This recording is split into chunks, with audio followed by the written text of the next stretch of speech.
wants to make America great again is in the crosshairs of Democrats and their hired muscle, Antifa, Black Lives Matter, and more Jew-hating anti-Semites than we can count. And they're coming after every freedom-loving American, Christians, Jews, blacks, whites, Trump supporters, all. In Hancock, Michigan, an 80-year-old man was brutally beaten and then run over in his front yard. Now, the man was putting up Trump signs. Police say the man was targeted because of his politics. Now, the Trump supporter was hospitalized with critical injuries. He is now recovering at home. Butler County, Pennsylvania. We all remember what happened on that horrible day. President Trump shot in the head. One Trump supporter was killed, 2 others critically injured. And on Wednesday of this week, thousands of Democrats and their allies staged a so-called Day of Rage in Washington, D.C. They tore down the American flags posted outside Union Station.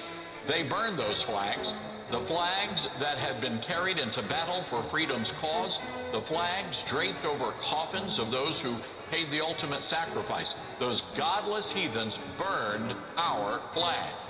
Even more disgraceful, the mob raised the Palestinian flag at Old Glory's place. They did this on American soil. American soil. One brave patriot rushed into the crowd and snatched up what was left of that burning flag. The crowd shouted and gave chase, but he was able to get away. Otherwise, those animals would have set him on fire too. They vandalized statues and monuments. They desecrated memorials, and they scrawled an ominous message on a wall. Hamas is coming. They also clashed with police. It was absolutely disgusting. The Democrats and their pro-Hamas allies laid siege to our nation's capital. Thousands were on hand, a mob of thousands, savages. The police officers brutally beaten in the streets. 4 people were arrested, only 4 people, folks. But we have since learned that all charges were dropped. Apparently, it's not a crime to beat up cops in Washington, D.C.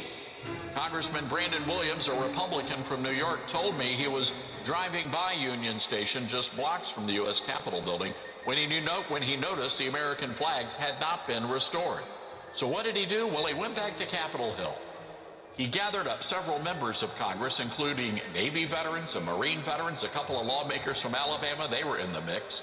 And they showed up at the crime scene armed with 3 brand new American flags. Speaker Mike Johnson was there as well, and he led the lawmakers in the Pledge of Allegiance. Now, the Speaker then declared that the terrorist would not win the day. And within a matter of moments, the Star-Spangled Banner was restored to its rightful place.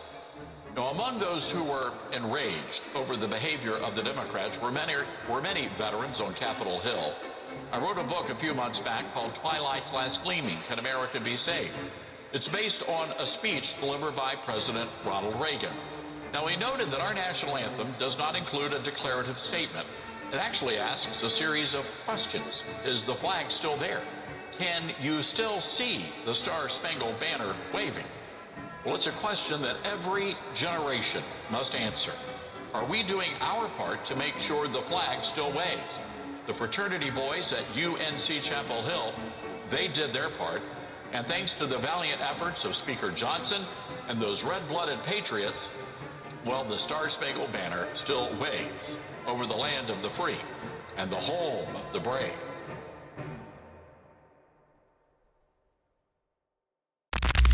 My people have cried out for an answer. And this is what I have to say, says the Spirit of life. A veil has been placed upon this nation, and I did it. I did it. So that for a season my people would wonder and faith would increase. For in darkness faith grows. In despair faith grows. I did it. But now my fury has ended. Hear me, for I have found a man after my own heart. I have found a man after my own heart, and he is amongst you. He is one of the brothers but singled out for presidency of the United States of America. That transcription of God upon the heart of his prophet.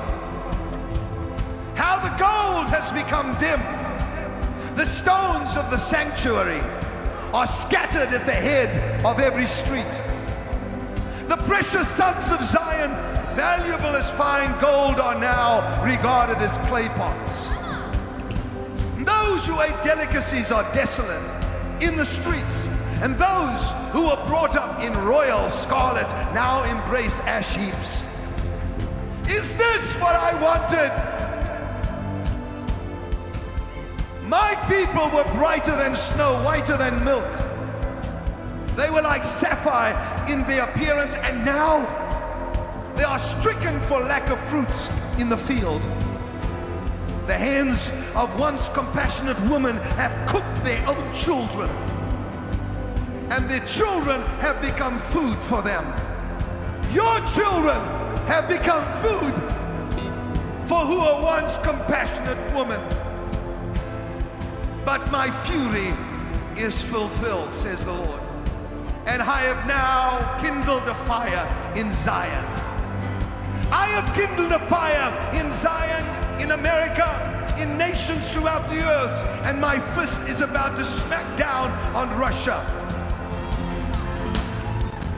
For out of the rebellion, turn me up just a little, out of the rebellion of the Ukraine, which was seen by my prophet, shall come out of those ashes beauty. Shall come out of that sadness joy. Shall come out of those garments praise, says the Lord. I have searched for a man and a woman who would stand in the Oval Office and pray and call for the restoration of the fortunes of Zion.